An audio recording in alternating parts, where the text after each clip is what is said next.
this is a question of whether or not that issue of Mr. Romney just abandoning his previous positions and denying that he ever held them becomes a character issue. Right. Yeah, absolutely. I think that when you see but when you see him not only deny it, but argue it. I mean, you have a man who not only flipped position, but actually argued, no, I never said that. And people can go to the record and check that I never said that. Well, I mean, that is a cause for concern. Well, Steve, on that issue about not saying I used to believe that Afghanistan, a timeline would be a disaster. I've called it a mistake, but now I see that actually that's not true. I've changed my mind. Not saying that, but in fact denying that he ever previously held the other position. Right. Doesn't that become a liability?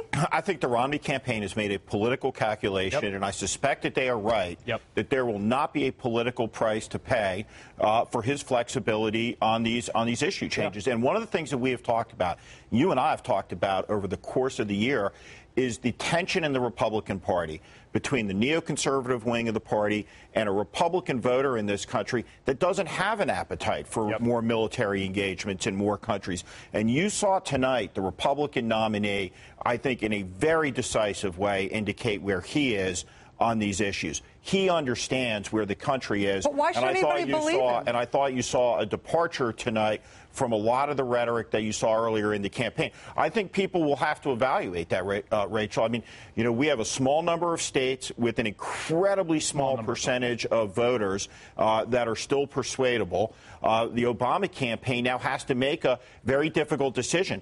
Do you try to go impeach Mitt Romney's credibility on these national security issues where there's clear divergences between what he said and what he said tonight? Or do you go out and you talk about the economy? You know, I think the Romney campaign would like nothing more than to see attacks on Mitt Romney's issue position switches on foreign policy issues as opposed to a debate about I just think that's the reality. I think that you're right. Let me just say, I'm going to assert whatever I am, dictator privilege here. Yes.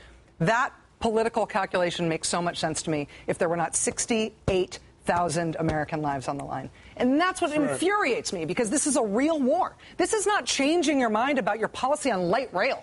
This is changing your mind and denying your previous positions that are on the record about the fate, the lives and deaths of 68,000 Americans, and asserting that not only is it okay for you to change your mind, I believe in people changing their mind, but that you can get away with running from the things that you had previously claimed were your heartfelt beliefs and now denying that you ever believed they were true. John McCain. It's a character issue, and I find it disqualifying. John McCain gave a series of interviews and comments on Obama's foreign policy earlier today.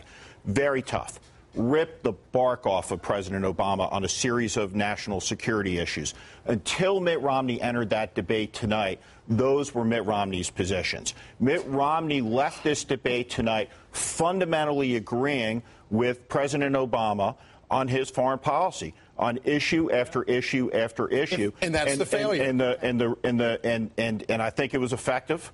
And I think that in its effectiveness, he demonstrated circumspection, cautiousness, things and attributes that the American people are looking for. I think people want seriousness on the issue of the war that is more than politicians expect from them. And Rachel is right. I think that people can accept, as Rachel said, you changing your mind, but not at the risk of my behind. We're talking about war. Yeah. We're talking about an life existing and death. War. It's not hypothetical. And they are in Afghanistan now. And then I think that I wouldn't, if I were the Obama team, go through his contradictions. I would talk about he represents different things, different places. He's for gender equality in the Middle East, but he's not for it here in the United States. He's for everybody practicing democracy there, but he's for voter ID here. I would just point out it's schizophrenia when you look at the positions he represented tonight and what he's actually saying. A lot how the Obama campaign handles this moving forward, I think, is really a slam dunk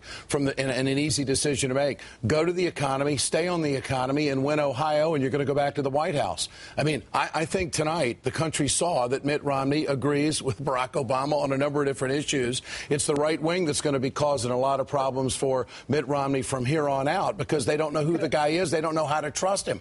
Now, tonight on a number of different issues, one of them was on China. I thought the president hit Mitt Romney really good.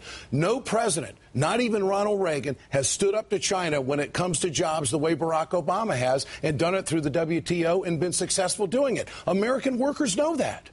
And tonight, again, Mitt Romney tried to reinvent himself and filibustered on the automobile loan. The country knows the truth on that. And so I think that when it comes to workers, when it comes to the issues that affect Ohio, which is crucial to all of this, I think the president is going to sit there and just let Mitt Romney waffle on foreign policy. I'll take it to the House on the economy. Mitt Romney tonight reminded me, and you're absolutely right, that was a political calculation. If they could have sent an empty chair out for the debate, they would have done it because they just actually didn't want to talk about it. And it reminded me of the Democrats in 2002.